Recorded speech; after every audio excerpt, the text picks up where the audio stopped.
Breaking news. Mumulire getulina essaawa eno agakagwawo. John Bosco Kibalama eyabuzibwawo nga 3 ogw'omukaaga 2019 amawulire gafulumye.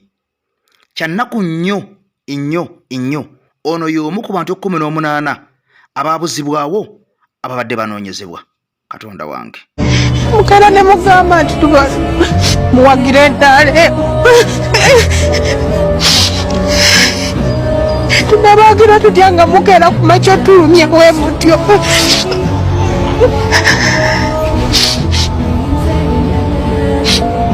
Wasuzeeyo otya nno osibye otya nno atambula n'omukuto gwa EKTV Media Uganda. Nze EK Master nkusaba video soko ogimpere like, nkusaba video soko ogimpere ekigalo. Kakati information yeno njagala tujuwe like. Bwe tujuwa like nga nnyingi buli alabye soko kwate like, nkwegedde ogiteka ku video eno nkubuulire ebigambo 18 be banoonyezebwa nga bano bonna baali bannankyukakyuka.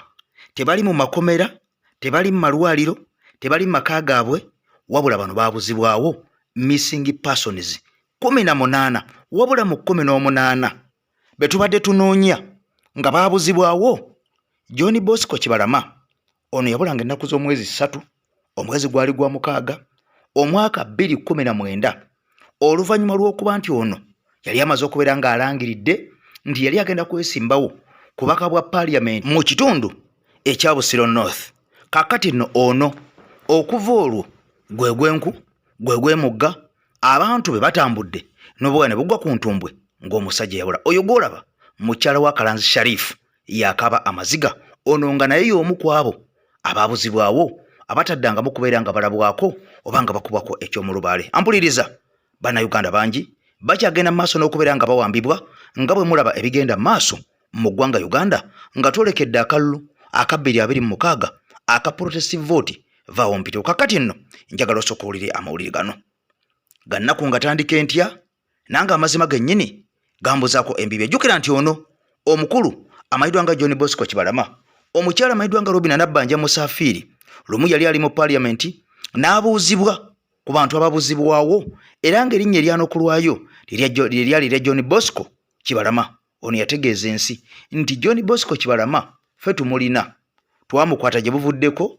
omwezi gwali gwa 10 mu bitundu ebyekakiri era mbu ono yali ateeberezebwa okubeera nga y'omu kubatta abapoliisi ne babanyagako emmundu ku police stations, ku police posts obwenjawulo. Wabula ng'ono yabula 2019 nga bwe nkutegeezezza ng'ennaku z'omwezi 3 omwezi ogw'omukaaga. Wabula omusango omukyalo ono gyayogerako oba abantu bayogerako abaakwatibwa emisango egyaddizibwa egy'okulumba police posts ez'enjawulo gyatandika okubeera nga gikolebwa omwaka 2022. Mu 2022 poliisi we zatandika okubeera nga zirumbibwa ne babbibwako emmundu n'abasirikale abamu ne battibwa mu mwaka gwa 2022. Kyokka ng'ono yabula mu mwaka gwa 2019 2021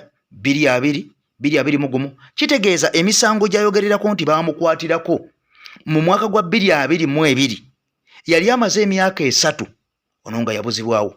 Wabula ampuliriza, njagala osooka ompulirize bulungi nnyo, wuliriza ebigambo bino bitegere bulungi nnyo era obuntu nga buno obumu njagala mu butereke oba mu busalamu busalemu mutambuze information yeno nga bwe kisobose abasajja bano bategere. Kakati nno bino byonna nga bigenda mu maaso nga amawulire gamaze okubeera nga gafuluma nti John Bosco Kibalama yalabwako Nabbanja ng'ayogera. Ono twatandika okubeera nga tumubanja era Nabbanja yatuuka okubeera nga yeegoga n'atuuka n'okubeera nga yeecwacwana n'agamba nze sinze nvunaanyizibwa wabula nga yabyogera nti baamukwata. Kakati nno olw'amawulire amalala agafulumye, amawulire gano ganneewuunyisizza nnyo. Kansooke nkuggyemu omulenzi ono ate nkomewo nga kuwe kyukano bana abantu balabita nga talina musango gwonna nga tebalina musango gwonna gwe bakoze naye abamenyi b'amateeka bazze nga bakuumibwa poliisi ne bajja ne batulugunya abantu ne bwe mubazayo ne bafuna obujjanjabi. Bannange njagala obbakakasa nti ebyo byonna si bubonero bw'amaanyi, obubonero bwa bunafu. si bubonero bwa kutegeera, bubonero bwa butategeera. Si bubonero bwa kuba na ssuubi, bubonero bwa butaba na ssuubi. Abasajja tubamazeemu essuubi ate temulekeraawo. Temulekeraawo, tulina okubasindiikiriza paka. So bino byonna ebigenda mu maaso njagala byongera ebbalaga. Malcolm X yatuyigiriza nti bwe yali alwanyisa abazungu abo batufuula abaddu, gye baakoma okumulwanyisa, gye baakoma okuleeta FBI, ebitongole ebya gavumenti ate okumenya amateeka, kyayongera kumulaga nti kyakola kyekyo ekituufu. Temuggyako omuliro awo wennyini wennyini we tuba tunyigira ddala. Kakati nno ebyo byebimu oba be bamu ku ba victims abagenze mu maaso n'okuloza ku bukambwe n'obukaawu obw'abasajja bano abatukulembera mu ggwanga Uganda. Kati njagala ompulirize bulungi omukwano gwange, mpuliriza ebigambo mbisumulle tutambule. Mbadde mmaze okutegeeza nti abasajja bano obunkenke bwe baliko buno bubadde tebubangawo bukya lubanga lwa mmindi. Okutya kwe baliko kuno tekubangawo bukya lubanga lwa mmindi. Kati wulire ebigambo bibino. Brigadier General Felix Kuraije oba Major General Felix Kuraije ono nga ye mwogezi w'amagye, jjukira nti yali yawummuzibwa n'asikizibwa omuntu omulala, wabula ate oli gwe baali bamusikiza n'akola vulugu ne bamuggyawo ne bakomyawo ono. Kati wuliriza ampuliriza. Yavuddeyo ku TV n'ategeeza ensi officially naga nti okusinziira ku nsonda ezeesigika reliable sources zaategeezezza nti John Bosco Kibalama tafanga. John Bosco Kibalama mulamu tekawedde emirimu. Wabula John Bosco Kibalama mu ggwanga Uganda taliimu. Olutambi lukyuse, wuliriza ggwe. Robina Nabbanja Musafiri yavaayo n'ategeeza John Bosco Kibalama yakwatibwa mu mwezi ogwa 10 omwaka 2022 era ng'ono yakwatibwa mu bitundu eby'Ekakiri ng'ateeberezebwa okuba nga y'omu ku battanga abapoliisi ne babajjako amamundu. Kakati nno nga kye kyamukwatisa mu bitundu eby'Ekakiri. Robina Nabbanja, lead of government business mu parliament, yeyogera ebigambo bino. Kakati nno ng'amaze okubeera ng'abyogera gye buvuddeko wiiki yonna yennyini ampuliriza Major General Felix Kuraije yakomyewo ne version endala n'ategeeza nti John Bosco Kibalama yafuluma Uganda, yagenda ku kyeyo. John Bosco Kibalama ali ku kyeyo, akola bwa security, akola bwa kirina, akola bwa dereva, akola bwa loda. Ani amanyi oba anaaza bakadde? Tewali amanyi. Wabula bino byonna nga bigenda mu maaso, bino byonna ebigenda mu maaso ebyogerwa ku ba comrades abaabuzibwawo biri ku records era bisigala birikodingiddwa. Era essaawa yonna ekiseera we kirituukira nga kubanja bajja kubanjibwa. Njagala nsooke nkutwale butereevu nnyo mu bigambo by'abantu bano bombi. Wuliriza obutambi bulinga buna. Ngenda kulwawo okudda, sooka obuwulire nkomewo. Kano nga nabadde sikategedde wano tugenda kwetaaga evidence yokka engeva eri General Kuraije. Bino bye bigambo. Show me Kibalama. Who actually became a subject of debate on the floor of parliament. Actually, I can tell you from a reliable source, Kibalama is out of this country. Kibalama is out of this country, so do not divert me. Did you fly him out? No, he flew himself out with the connivance of those who claim he disappeared. Okay, General Kuraije, wano tugenda kwetaaga bintu bya evidence. Nga bwokedde ku macha n'okola statement nti muganda waffe John Bosco Kibalama nti yawaŋŋanguka n'agenda mu nsi z'e Bulaaya. Bino bigambo byo kyokka ate ffe tugamba omuntu waffe yawambibwa mu 2019 era n'ebigambo Nabbanja ajulira kuba byali statement ze n'agamba nti bamulina era musibe bamukwata mu 2019. But we are fortunate that Kibalama was traced. He was arrested recently in October in a place called Kakiri, and he's one of those that is claimed to have killed police officers in Kiboga, Wakiso and other places. Kyokka ate gwe otugamba yawaŋŋanguka. Kati okumalawo bino byonna bye tuzze twogera ffe aba people power nti omuntu waffe yawambibwa, tukusaba jangu ne evidence eraga nti yagenda wabweru bwa ggwanga. bwe bibanga bibadde bigambo byo nti obijja ku source nti yagenda wabweru tukusaba wano buli muntu afuluma eggwanga mumujjako details era tukusaba nti amanya ga John Bosco Kibalama mumulina bulungi nnyo ndaga muntu ye mujirina tubasaba mugende mu system zammwe ez'oku airport mugende mu system zammwe mutubuulire nti yayita Kenya yayita Ntebe ng'agenda mu nsi bweti ne bweti bannayi muleke kufuulinga bana Uganda kubafuula abaddandala ekituufu mukimanyi nammwe nti Muganda waffe mwamuwamba mu 2019 ne mumubuzawo ne mumukola bye mwagala kati ku budde buno oyagala kutubuulira nti yayiwaŋŋanguka ali wabweru wa ggwanga mutubuulireyo wa omuntu wafulumira nga tebasoose kuba mu katabo oba nga tasoose kuyingira mu system zammwe ndaga muntu ye mugirina twagala evidence yafulumira ku kisaawe ki emboozi ya John Bosco Kibalama ensejja egibikirako ettaka. Kibalama yawambibwa nga 3 June 2019 nga waakayita ebbanga ttono ng'alangiridde nti waakwesimbawo ku kifo ky'omubaka wa Busiro North. Lwe twasembayo okutuuka ku kyalo Bukondo gy'azaalwa ebigambo ebyali byogerwa ku kubulawo kwe bingi byali biwuniikiriza.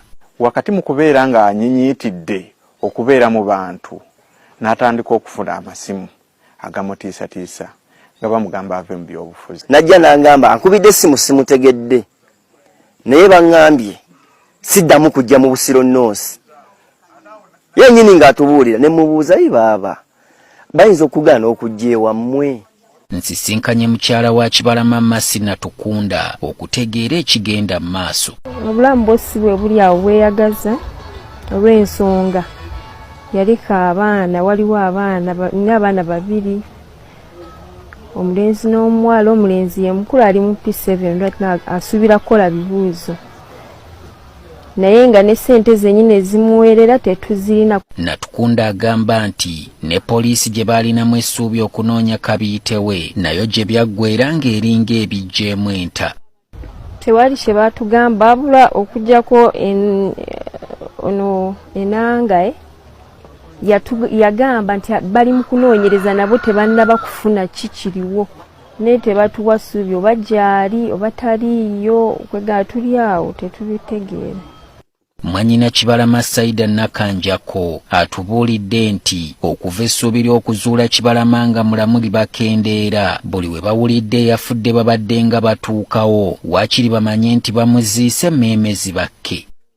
Brother wange yatambula omulala n'atambula nga wafudde omuntu wagenda alabo oba Kibalama yoye yafudde obagamba nti waliwo omuntu yafiiridde eno ali ku kkubo ng'afuba olaba nga atuukawo tulaba oba Kibalama naye tetumufunangako. Ono naye yeewuunya butya poliisi bweremererwa okuzuulamu abaatwala Kibalama nga yabategeeza nga bwerina obujulizi bwonna kwe yali esuubira okutandikira. Bo abasirikale baliwo okuuma ddembe n'obabuuza omuntu ali ludda wa kamera zaali zikola emmotoka ya Kibalama we yali naye bagamba tebamanyi. Simanyi oba kamera ku nguudo bye zikola by'ebituufu oba by'ebikyamu nze nange simanyi. Sabbiiti ewedde minisita w'ensonga ez'omunda General Jeje Odong yasoma olukalala lw'amannya g'abantu abaawambibwa ab'ebyokwerinda era nga bano baalina essuubi nti erinnya John Bosco Kibalama omukulu agenda kulisoma. Nabadde nsuubira mu lukalala lwagenda okusoma nti mwali era nabaddewo nnyo ku mawulire n'empuliriza naye teyabaddemu. Butereevu nabadde nkisuubira nti bajja kumusoma naye tebaamusoma. Nenzigwamu amaanyi. Baatuuse n'okutuukako ewa ssenkulu w'ekibiina ki NUP Robert Kyagulanyi Ssentamu okumuyitiramu nga bwe guli. Tetumanyi oba mulamu bamufu naye kye tubadde tusaba bw'abanga mulamu bamutuusa. Abamanyi okufumba obwongo Nakanjaka agamba nti babaliddeko ensimbi ne zibaggwa ensawo. Batukana ekiseera ng'omuntu bw'ajja n'atugamba nti Kibalama namulabye wano omusaba ekifaananyi n'ababuzaabuza ne batulyako ssente ne zituggwako. Tewali we batatuuse buli wamu wonna tutuusewo ne tutambula. Nnyina wa Kibalama yafa pressure mu Oktoba 2019 oluvannyuma lw'okukitegeera nti bulijjo baakimukweka nti omwana we yawambibwa. kitaawe akyali omulamu abadde ku ndiri okumala emyaka 8 okuva lwe yakutuka enkizi, wabula nga bano bagamba nti naye obulamu asigazza bwalumaggamagga olw'okubulawo kwa mutabani we n'obuyambi okubanga bwafuuka bwakkekwa. Lwe twasembayo okwogera ne poliisi ku ntandikwa y'omwaka oguwedde, bino bye yatutegeeza ku nsonga eno. Ne tufuna ebikwata ku ngeri gy'abadde yogera oba gye tuyita call data ku simu, ne tugiweereza abannaffe aba CMI batuyambeko okutunula n'okulaba kiki ekirimu, abadde ayogera nani pattern ki gy'abadde akozesa. Kati tukyalinda ripoota eyo. Olwaleero bino abakulu bye boogera. Omuntu yenna alina amawulire ayinza okuba waliwo information gye balina nga ffe tetulina gye bayinza okutuleetera ate kozese information eyo okukola okunoonyereza ate nsonga za mwami Kibalama. Kizibu okumatiza abantu ba Kibalama nti okubuzibwawo kwe tekulina kakwate na byabufuzi kubanga kyakolebwa amaze kukola kirangiriro ekyokwegwanyiza ekifo ky'omubaka owa Busiro North. But we are fortunate that Kibalama was traced. He was arrested recently in October in a place called Kakiri, and he's one of those that is claimed to have killed police officers in Chiboga, Wakiso and other places. Mu Buganda wano tulina olugero olugamba kamwa kabi kasasirwa ganga amakulu mucyo galiwa. Si kirungi kwagaliza muntu kabi naddala ng'oyogerera mu lujjudde lw'abantu, kubanga akabi ako we kamutuukako gwasooka okusongebwamu olunwe. Mu kyo tuyigamu ki? Tikyandibadde nga kirungi nnyo okusengejja ku biti bye tugenda okwogera naddala mu lujjudde lw'abantu. Kyandadde kirungi nnyo okusengejja ku biti bye tugenda okwogera naddala mu lujjudde lw'abantu n'okulowooza ku biki ebinaavaamu oba kabaate ki akanaavaamu ge makulu g'olugero olwo. Ebyo ebigambo bye muwulidde bya mukyala Robinah Nabbanja, Prime Minister w'eggwanga Uganda. Olwa political excitement eyo ne media excitement, omukyala oyo nga leader of opposition afunvibidde ali ku lutalo olw'Abannayuganda abazze babuzibwawo omuli John Bosco Kibalama, bamuzeeyi Damulira, abuka Wenja.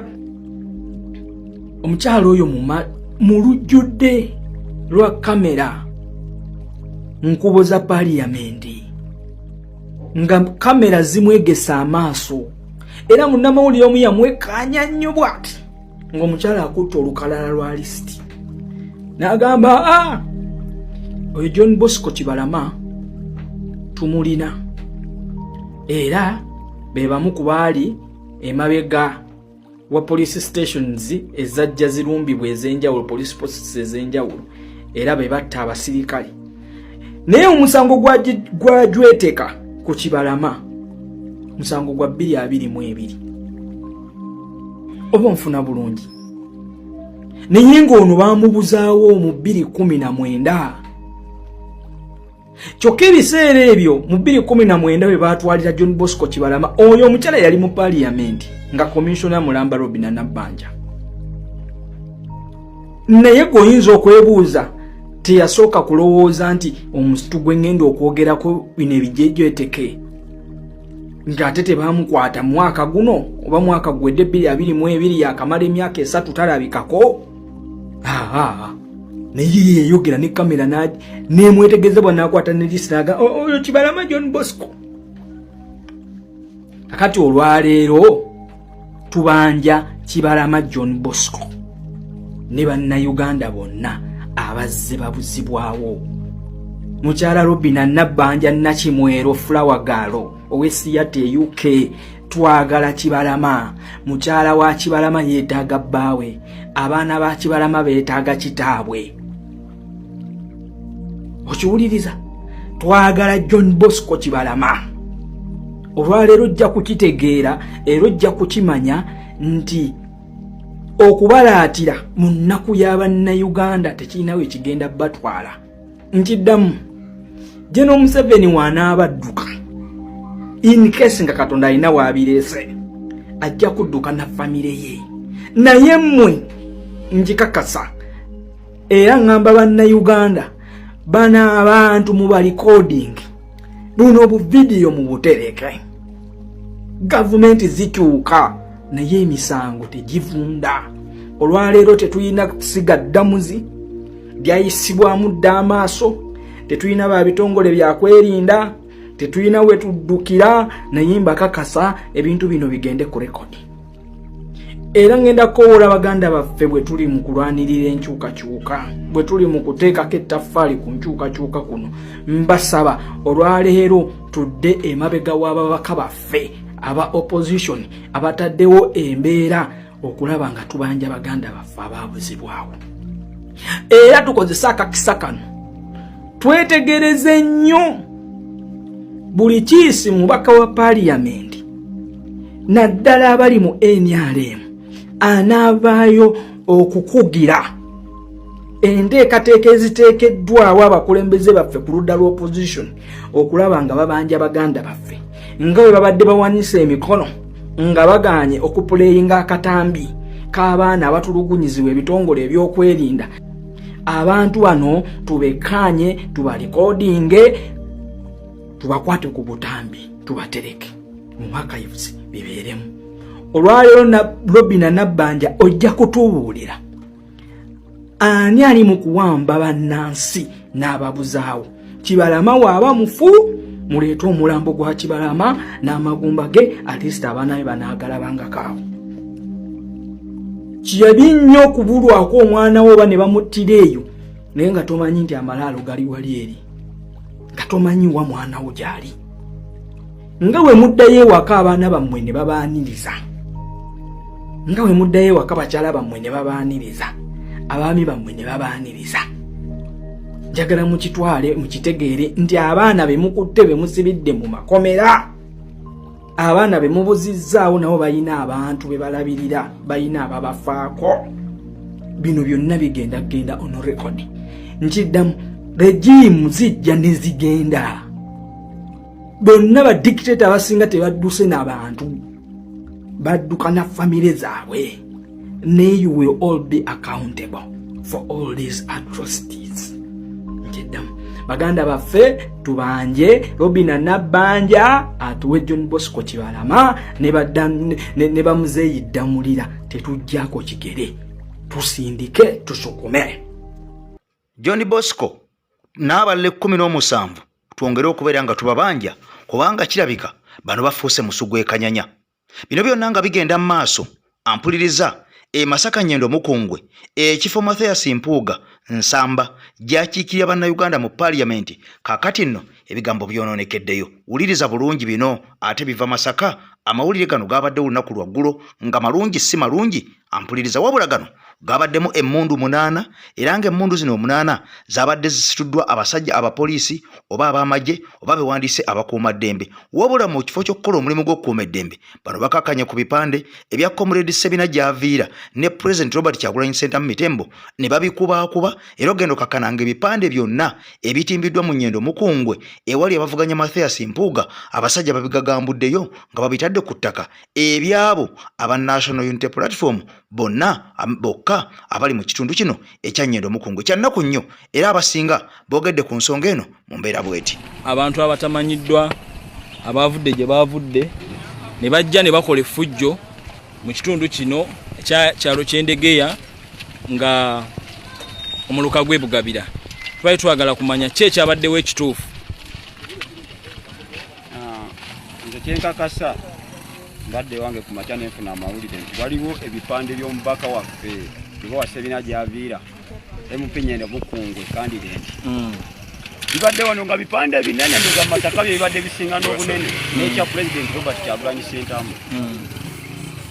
Nyenzo funa amawulire nti abasirikale 8 ne mundu zaabwe bazze ne babikuba ne bayuzaako ebipande ne baleka buti. Era obuti obwo ne tubukuŋŋaanya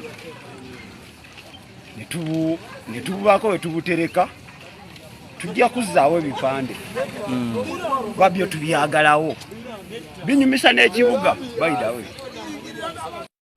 Kale mukutu gwa nkyukakyuka kwa AKTV Media Uganda nange AK Master nga tukyagendera ddala mu maaso mukwano gwange ampuliriza n'amawulire ag'enjawulo nga bwe tukutegeeza buli lunaku olukya nti mukutu gwa nkyukakyuka era amawulire gano ge tukuwa ge gogoyina okubeera nga omanya gennyini g'otagenda kusanga ku TV yo ampuliriza oba oli awo ne ku radio nga togenda kubeera nga ebigambo ebimu osobola okubeera nga obifuna. Kati bannaffe bangi nkugambye nti okuva mu 2019 abantu abamiisinga abamanyikiddwako oba batamanyikiddwako mayitire gaabwe bali abantu 18 bebamiisinga era batamanyiddwako mayitire okuva 2019 ku John Bosco Kibalama 18 bamiisinga nga bano bo baabula bantu batambudde oboya bawedde ku ntumbwe naye nga abantu bano tebaddanga mukulabwako yadde okubwako ekyo mu lubaale. Bino byonna nga bigenda mu maaso ampuliriza era okuwamba kukyagendera ddala mu maaso okw'abantu naddala abo abawagira enkyukakyuka aba NUP oba giyite National Unity Platform. Kaakati nno okubeera nga parade eyakubwa ekutte wansi ne waggulu, kaakati nno tumaze okubeera nga tetuddayo ku nsonga eri endala enkambwe ey'okubeera nga abantu bangi abazze nga bakuba parade ab'ebika ebyenjawulo abatali ba NUP naye nga bantu bannayuganda naye nga babika byanjawulo nga bano tebakubwako ku mikono yadde n'akamu n'akatono, tebagambwako, teboogerwako, tebasongwamu lunwe nga bano bo bwe baagalidde bakubira parade ate nga bano abamu parade zino okuzikuba nga bakozesa n'amagye oba oliawo ekitame ekintu ekimanyiza ddala amateeka ebuvuddeko mwalabye emmotoka z'amagye nga zisomba abantu abambadde ebisaati abambadde ebijoozi ebya NRM nga zibatisseeko nga baboozeeko emabega ne maaso nga bwe bajjuddeyo. Kaakati nno kino era kyongera okubeera nga kikkakasa nti abantu bano abamba bannayuganda bandibanga basirikale bennyini kubanga balaze nti bali partizani bo pate yaabwe ya NRM. Tewali muntu asobola kwambala bimyufu oba bya National Unity Platform. Abasajja bano ne batuuka okubeera nga bamuteeka mu mmotoka ne bamuwawula ku lugendo ne bamutwala paka gy'abaalaga okuggyako abo aba NRM aba PLU. Kaakati nno nga bo bafuuka baana nga basigadde byana era kyova olaba ebibiina bingi ebigenda mu maaso mu ggwanga Uganda n'okubeera nga bagezaako bo okubeera n'eddembe lyabwe naddala mu byobufuzi eby'eggwanga Uganda era nga bapracticinga buli kimu kye bateekeddwa okubeera nga bakola. Naye NUP buli lwejjayo omutwe tiyagaasi yavaayo okuwambibwa okusibwa okuggalirwa n'ebirala ebyefaananyizaako bwe bityo ebigwa mu kkowa eryo. Kati nga kino kiraga injustice ezigenda maaso mu ggwanga Uganda n'obusosoze bwennyini obugenda maaso mu ggwanga Uganda era nga kiraga nti omuntu omutuufu yennyini okubeera nga awagirwa ye Robert Kyagulanyi Ssentamu Mitembo wano bwe twolekedde 2026 ng'akalulu kano tukamuwa kubanga bwe tunamuwa akalulu kano abasajja bano tujja kubeera nga tumaze okubeera nga tubamala amampaati mugana nkakeeto ageegoloza omukadde nga anawanvuwa. Kaakati nno bino byonna nga bigenda mu maaso njagala nsooke nkulaga ku parade zino ez'enjawulo. Njagala tusooke tulabe ku bantu bano ab'enjawulo abaakola parade nga mulimu n'ebikolwa okusinga bya NUP, abaakola parade nga kuliko n'emmundu ezaddala nga NUP tebalina yadde akasaale mu ngalo zaabwe. Kaakati nno nga kyongera okulaga impunity eri wano we tuli wennyini okusoosola okuli wano wennyini ampuliriza mu ggwanga Uganda butereevu. Sooke tukirye mu nkumba zino oba parade zino tuliye tukomewo. Okay. Okubagana ndaba kwa maanyi nnyo. Amabi ndaba bangi begabugumye. Olwaka video kano.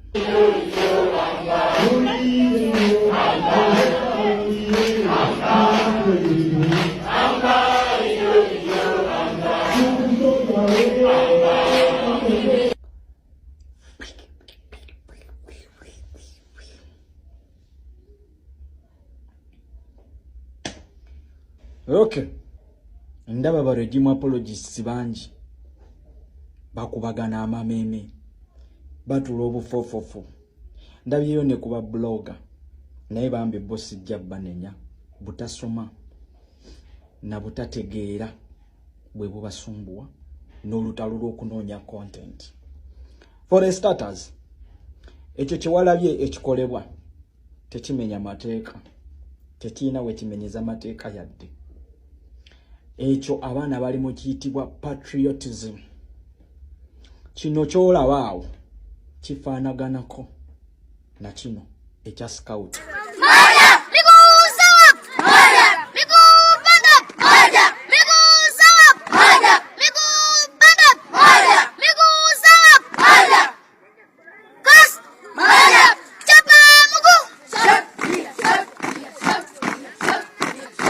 Era kifaanaganako na kino.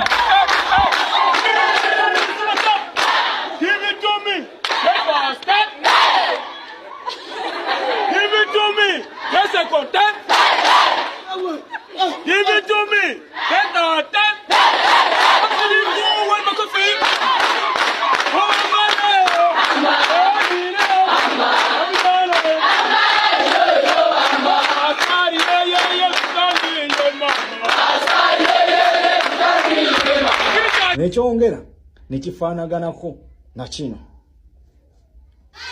Drop. Tease. Let. Tease. Let. Turn to your right, right, turn. 1, 2, 3, hold. Turn to your right, right, turn. 1, 2, 3, hold. Turn to your left, left, turn. 1, 2, 3, hold. Turn to your left, left, turn. 1, 2, 3, hold. Tusobola okusala ne tuddako mu baganda baffe aba Advent. Wali olidde ku kiyitibwa SDA Pathfinders be bano wano wamma.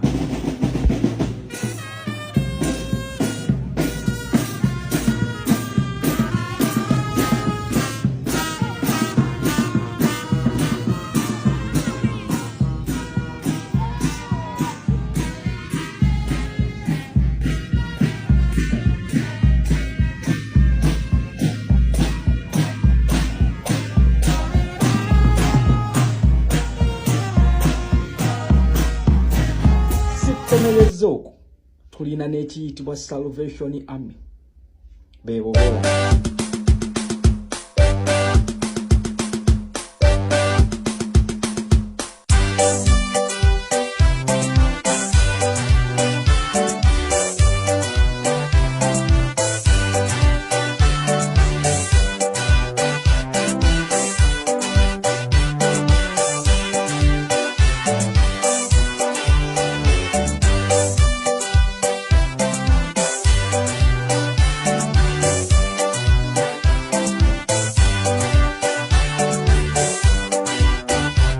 Bano bonna bali ng'ogyeko bali benasoose okulaga obuscouting kuba tebulina njawulo nakiri kye twatandise nakyo kye baagala okuzimbirako.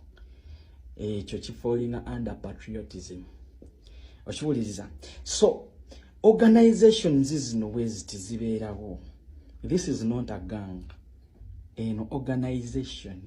It's an organized group. Kyovola very smart.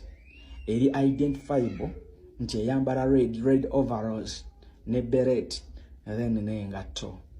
Kyokka eyo gyenkulaze eyawukana n'eno eya Piero Yu etakubibwako mudomo eno.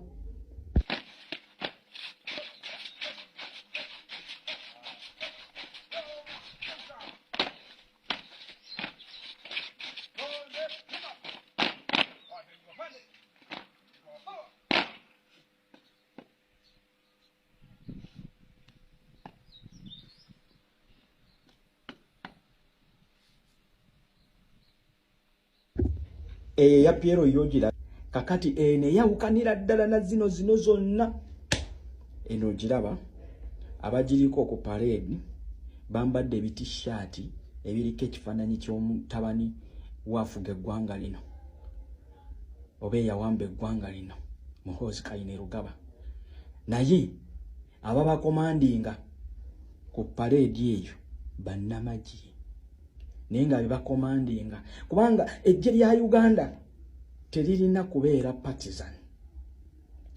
Beba training bambadde t-shirt za Muhoozi naye ababa training abamagye kati eno yeganga eno not the first one. Okategedde mwana wa ssebo. So bino byonna babikola kugezaako kwongera kutiisa bavubuka. Nindi wano bakakasa bano be mwagala otiisa ate mwalabyeko busammambiro. Bano baana baagala ggwanga lyabwe ku mutima. They are ready to defend their country, not with weapons, by through sensitizing masses. Oba kategedde kakati amameme mu kubagana gaweerere okiwulidde awo tewaliiwo kye bayambadde kyefaananyiriza magi. Ndowooza tutegeerekese bulungi. So temulina kye mugamba ggwanga. Abo abaana be mwagala okuteekamu akatengo ne fiya njagala okimanyi bakimanyi bulungi nti bannaabwe bangi bawambiddwa ne babuzibwawo, abamu ne babuzibwawo, abalala ne batulugunyizibwa, abalala bali under na court martial. Okyusa lwakwambala uniform eyo naye obalaba buli lucha bagenda kwongera giteekako kikulaga kinti they are patriots, baagala eggwanga lyabwe. Okategedde so tokubagana amameme. Kyokka ng'ebyo bikyagenda mu maaso naye ng'obitadde ku mabbali bwe banoonya abakozi b'effujjo, abakozi b'ebikolobero baabano wano naye tewali abakwatako, tewali abagambako. Jjukira nti abantu bano batambula na alien skin era nga bano gye buvuddeko baalumba ekitebe kya NUP. Kaakati nno mu kulumba ekitebe kya NUP waliwo omwana gwe nnakulaze nga tutandika akatambi kano maama mu ggwanga lya Switzerland. Omwana oyo yakuba abantu bano bennyini okutuuka okubeera nga musajja wattu afeenyereketa nga bw'omulabye mu vidiyo yaffe bwe badde etandika nga President Kyagulanyi Ssentamu Mitembo agamba abantu bano, abaana bano batwalibwe mu ddwaliro. Abaabakuba, ababatuusaako obuvune, abaabayisa obubi be boolabyewo nga bakutte obusaale. Wabula tewali muntu n'omu yali avuddeyo n'ayogera ku nsonga eno ey'obusaale. Abantu bano batambula n'obusaale, batambula n'emmundu, batambula n'emiggo, banywi banjaga, so bingi ebibabeera ku mitwe naye nga oba oliawo batambula n'ebintu ebisi. Era nga gye buvuddeko mujjukira nti omusajja ono alien skin eyogerwako okubanga mbu yaviirako omuntu omu okubeera nga yafa era n'atuuka n'okubeera nga aggalirwa. Era ono yatuuka n'okugenda mu ddwaliro ery'ensambya mbu n'akubako ne ku basawo empi oba oliawo naye ng'era tewali amugambako, akyayongera okubeera nga ayonoona mu luzzi nga tannaba kubeera nga ate asena. Kati bino byonna nga bigenda mu maaso bano beerabidde nti bibeera ku likodi. Oba oyagala oba toyagala mujja bisasulira. Ebigenda mu maaso oba oyagala oba toyagala byakusasulira. Bannayuganda bangi abagenda mu maaso n'okukabatwawo nga entulege mu mbeera zonna eza bulijjo nga n'ekyokulya oluusi bangi tusula njala era nga n'ebyokwebika bangi basula mpewo era nga n'eddagala bwe balwala bangi tebasobola kubeera nga bali affordinga kubanga lya buseere ate nga malwaliro aga gavumenti teririiyo. Kati bino byonna bw'ojja ng'obigattagatta n'otunulira embeera abasajja gye batuyisaamu n'okyusa amaaso go n'otunulira bo ne famire zaabwe, mikwano gyabwe, eŋŋanda zaabwe, engeri gye beeyisaamu tosobola kubeera nga osigala kye kimu. Kitegeeza olina okubeera nga ositula eddoboozi lyo naawe ogatte ku gaffe tusobole okubeera nga ebigenda mu maaso tubivumirira n'okubeera nga tubirwanyisa wansi w'obukulembeze obwa Robert Kyagulanyi Ssentamu Mitembo. Kati njagala butereevu era nsooke nkuzzeyo mu mboozi eno kubanga nze nakugamba ebyaffe bye tukola byanjawulo nnyo ku mukutu gwaffe. Tubikola nga byanjawulo nnyo ku mukutu gwaffe kubanga twagala osigale ng'ofunyeemu, twagala osigale ng'oyizeemu, twagala obeereko ne ky'opiikingamu mu mboozi zino ze tukola empanvu bwe ziti. Kubanga weebuuze omuntu nga celebrity ng'atambula n'obusaale n'egganga y'abantu n'enjaga nga takwatwako, kino kiba kitegeeza ki? Ensi yafa dda, abagikulembera ebyo bye balaba bye baagala okubeera nga balaba era bye balaba bye bibasibye mu buyinza. Kakati nno omuntu yenna nga wa NUP n'amala avayo naga ngenda kujjayo akasaale, ntambulenga n'akasaale, tutambulenga n'obusaale, onaakubwa masasi. Kubanga bangi betulabye abatuuse n'okubeera nga baafa nga poliisi zabakuba masasi ne batuuka okubeera nga bafa naye ng'ate ekyennaku tebaakola bikolobero kwenkana basajja bano boolaba okutuuka n'okubeera nga batta abantu nga batuuze nga tubiwulira oba nga batuuze nga tubiraba ne batuuka n'okubeera nga bagenda mu malwaliro ne balumba abasawo ne babasambuliya ne babakuba empi ne babalumya. Kyokka ng'ate abasawo be balina okubeera nga bakwasaganya ensonga zino ez'okujjanjaba abantu abafunye ebizibu. Sinakindi nabo bennyini abakuba abasawo bwe baba nga batuusiddwako obuvune oba nga balwadde ate omusawo yalina okubeera nga ababeererewo. Kati bino bina nga bigenda mu maaso, njaga oneegatteko butereevu tukirye mu mboozi eno naye otugijjewo owulire omusajja ono ate amagezi gawadde ku nsonga y'abaana abayaga. Njagala akatambi kano mukantambulizeeko mu nnyambe buli akalabako kona mu kapulasi kasobole okweyongerayo era nkakute nnyina ennyiike mu ntagikira by'ebyokwerinda byonna SFC, military police, poliisi, jaati bonna abagwa mu kategori eyo ne kuraije mu muntagingira akatambi kano kamutuukeko nti ebintu bye tubyogeza nnaku nga mutadde ennyiike ku mitima. Gye buvuddeko Alien Skin yazze ku kitebe kya NUP bakwedikota za NUP nga ine ebisi byabagalidde mu mugongo ne mikono era ebisi ebyo byabaddeko obusaale nakati aina watulainingira obusaale yenga ye naye akuumibwa oba abugirizibwa ab'ebyokwerinda eby'ebitongole bya polisi ng'atambula bimuvaako mabega n'ebisi byabeera ayina. Nemwe mulowooza bannayuganda tebalaba oba tebeena bwongo butegeera naye nsuubira bw'ogyogenza nafu totuula mu ntuule.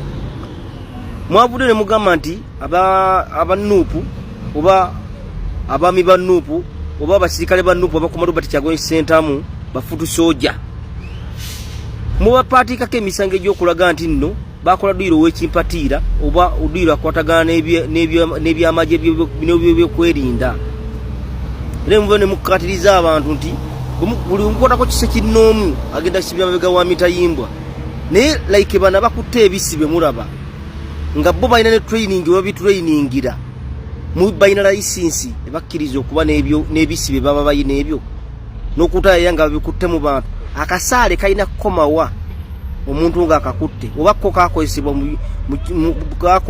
okukolebwa nga kalina mugaso gwe kakolera mu ggwanga oba omuntu akakozesa alina kuba nga akola ki. Naye weewuunye kuraije n'ebitongole by'okwerinda Alien Skin eyo kyakutte bakiyita kiki? Muleke kutuyita babi muleke kuyita abantu babi nitulina ennyiike ku mitima. Mumuva ne mukwata omwana wa NUP ng'ayambadde bwambazi Just Barrett eriko simbo y'ekibiina ataddeko uniform emyufu yokas kuba zitungibwa ku ssomero ne mugamba nti ayambadde byambalo by'amagye naye atona akutte ekisi ate ng'alina bagenda okwataakinga kati bo osuubira bagenda mukolera ki bagenza okwataakinga bo bakole ki? Alina obusaale yeewaana nabwo atambula nabwo buli mu bikapu bannegganga nnyingi zirina bonna obusaale naye zikuume oba baprotectingibwa abasirikale ba UPDF nga ne military kwotadde terujolonga bujolonzi ba byokwerinda naye nammwe muddeemu ensa mwina mulaga nti mwina kyekubira mwina bemukolera oba mwina omunene gwe mukolera okumota Alien Skin nga yakulembedde really nga yakulembedde nga alina kasaale gwe wemundu wa mulima bega mumayogera kimwa kyakuyiga ki?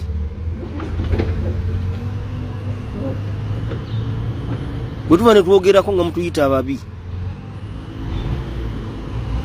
mwe musuubidde bwe bana basazeewo kwataakinga Alien Skin nga aba NUP bamwataakinga abafuutu soja musobola okuziiza ganga ezebbiri nga zikwataganye nimwe mulowooza ganga kyesinga ebesingako amaanyi si ganga y'abantu.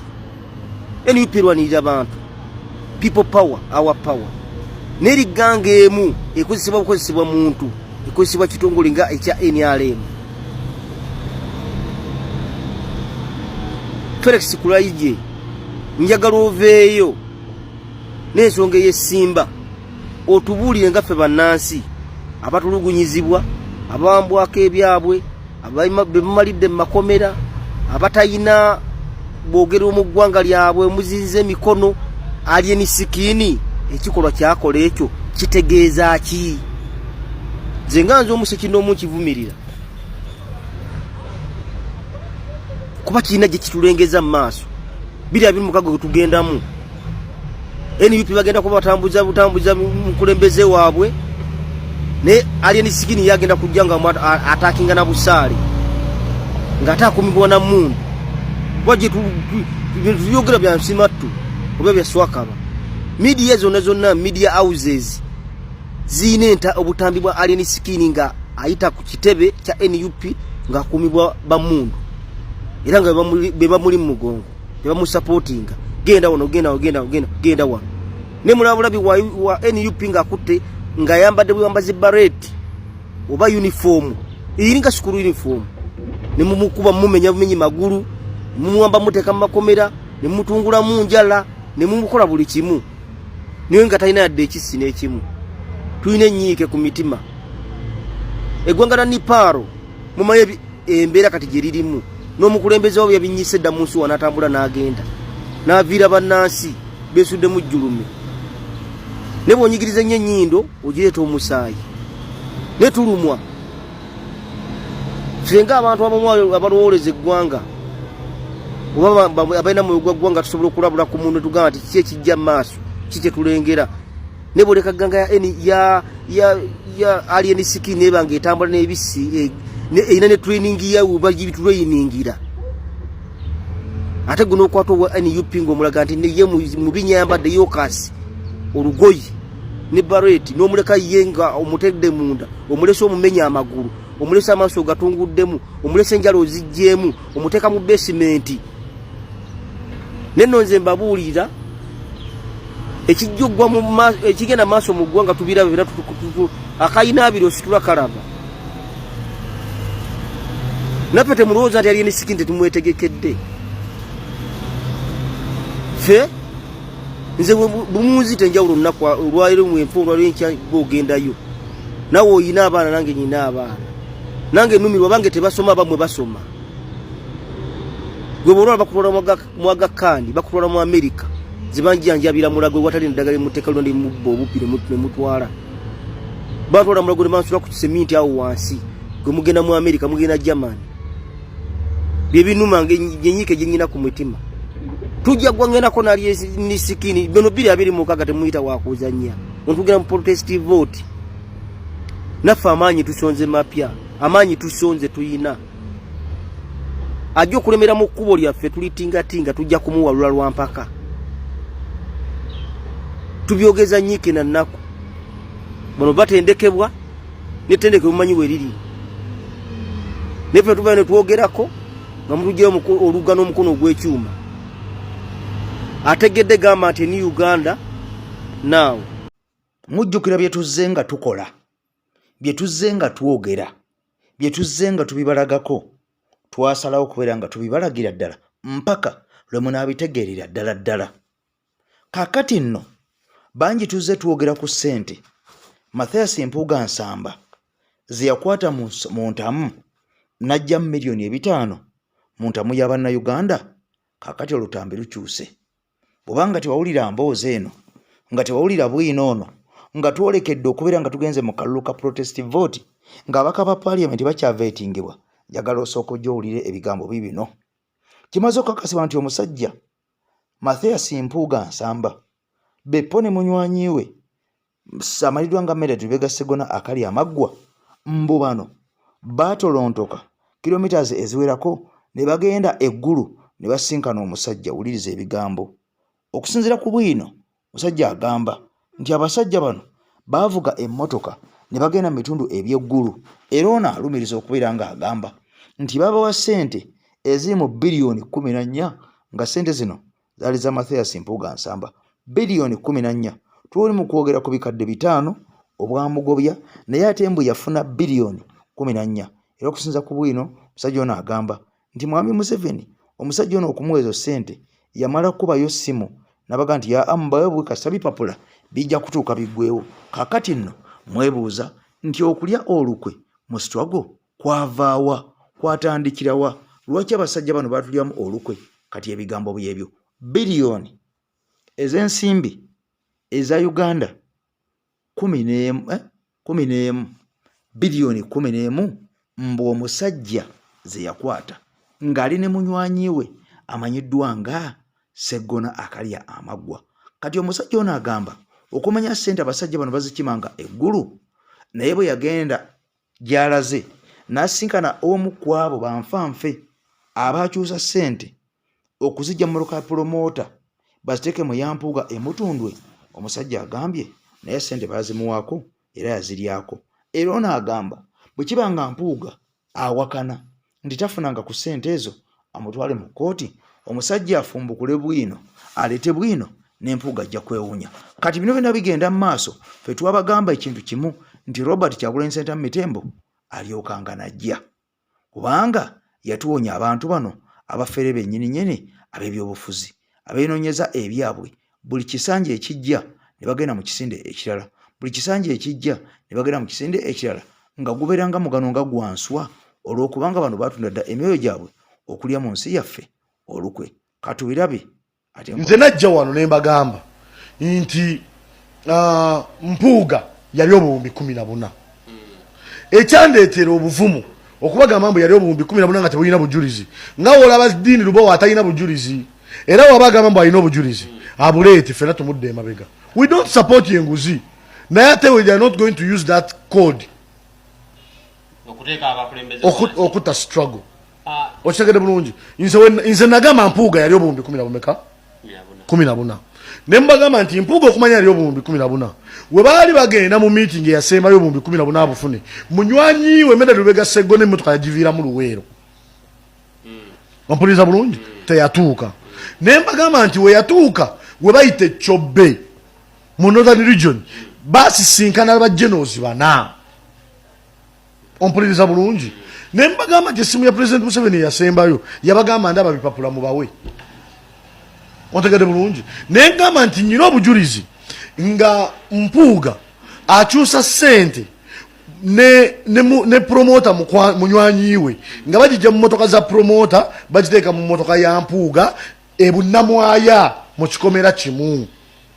Okitegedde bulungi? I talk with proof. Naye amazima ago ngajjawa because abakola n'empuuga I work with them.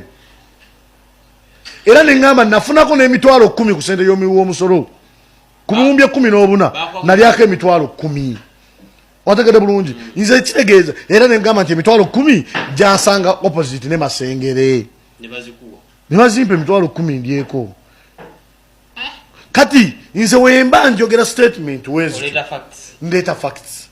Ate facts kulwokuba bananyi baazo bazimanyi nti ntuufu. They have never come. Tebavangayo ne banneegaano oba ne bateekawo action yonna because nali njagala baleetewo action nteekewo action. Kati ono bw'agamba nti Joero yali akawumbi kamu mu biliyoni 1.7 biliyoni. Ani alina fayiro ya kati wano tugenda kusigala bagezi fekka.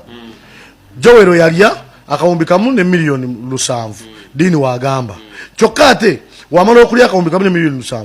Ate fayiro n'agisindika mpaka gye yali erina okugenda ewa Speaker wa Parliament. Speaker wa Parliament n'agituulira ani yalya.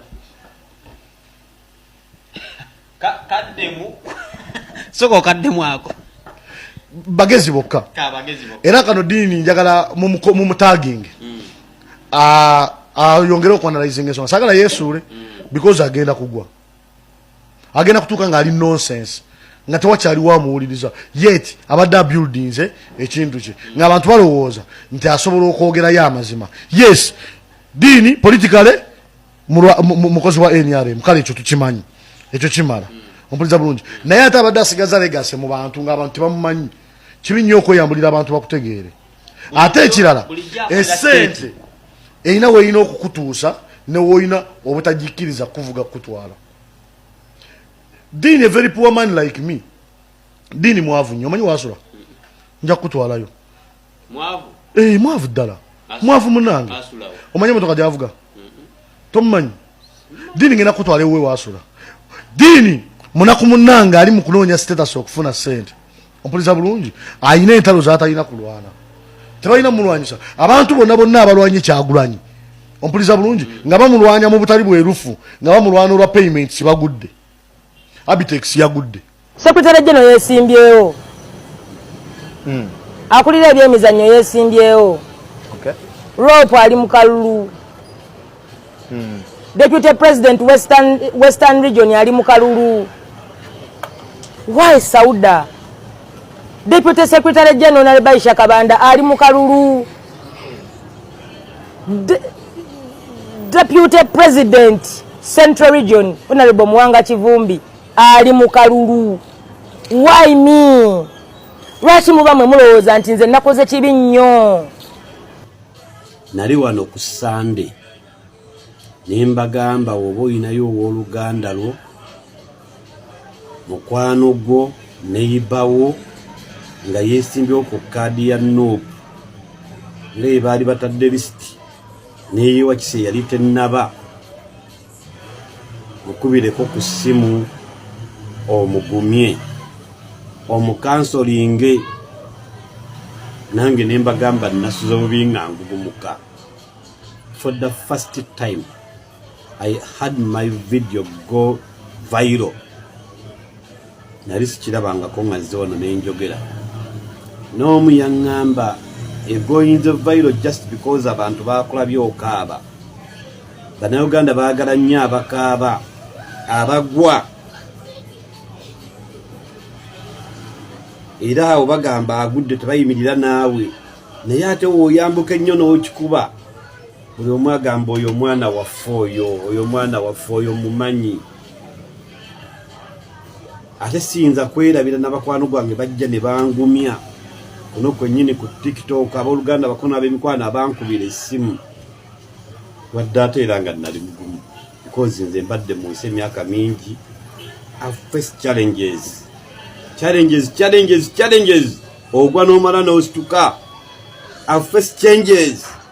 Obadde eno obadde eri ova mu kino dda mu kino ne tumanya n'abantu bonna at 40 at 35 40 plus oba oyiza oguma era nze newunya bwewunya bantu wano bali wano bakulu nga tebagumanga because at 40 fe tulina okuba nga tukansolinga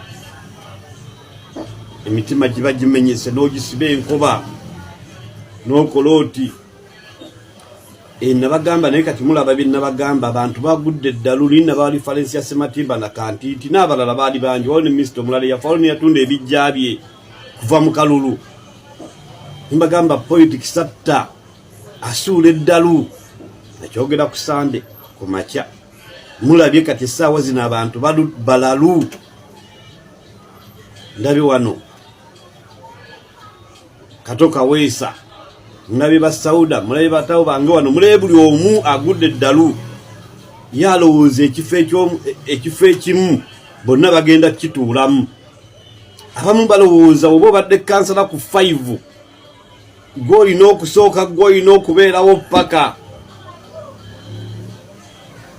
okuleka ffe abakimanya nti kitandikawo n'okivaamu n'abala ne bajja ensi ebadde ejja ekyuka nga we tuzaalibwa ne tufa.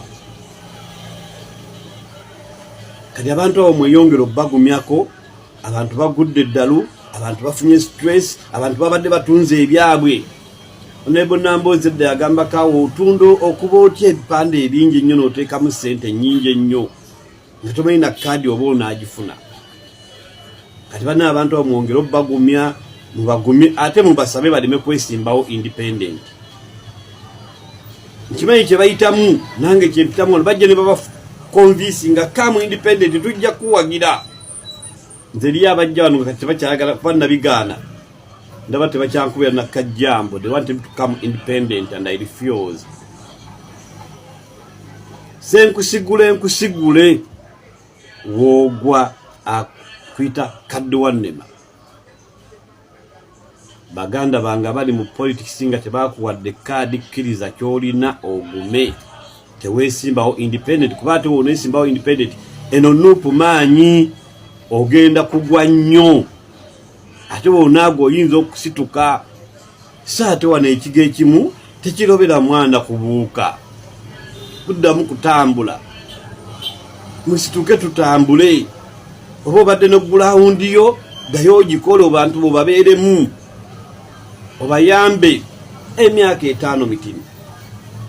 Mwekyemugezako okuŋŋamba ekizibu kye mwafunye kyenkana n'ekya covid kye mwafuna Allah subhanahu wa ta'ala yatuyisa mu covid abayitala abagagga ne bafa India abantu ne bafa niwana abagagga n'owakaliita n'afa gwe misikini nganze misikini nze nensigalawo obulamu butambula lwaki olowooza oba tofuuse kansala tokita.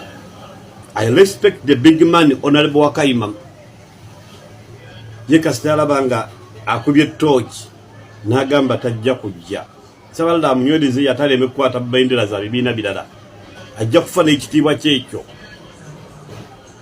bamujjonkera ng'ekyakita nalabye ne Honorable Nyeka akitadde ndabe Tebandeke ayagala kukita kati ate gwe obwa kansala obuliko allowance omutinye nnyo bute ogumiikirizeemu emyaka 5 sigyewala ojja kukomawo ng'olina vibe ennene. Tugende ffenna nvaano nga ŋŋamba waggulu tulonde aba-NUP be yawadde akaluka n'aba katuusa. Tugenda mu kampeyini paka mu January paka mu February paka mu March. Tugambe akabonero manvuuli ambulera tiikinga temwekubya pulesa temwesimbawo naye baba nominatinze ddejjo baba wagawaga baba wadda amawulire mangi naye akalulu k'omukamenya obusente bonna buyinza okuggwako ne bizinesi n'ogikola ki olina okumanya wa woovudde wa wooli na wa gy'olaga mpozi ng'onaafuna alibadde akuteekamu ssente nga bazikuwadde kinyi lumu. Assalamu alaikum.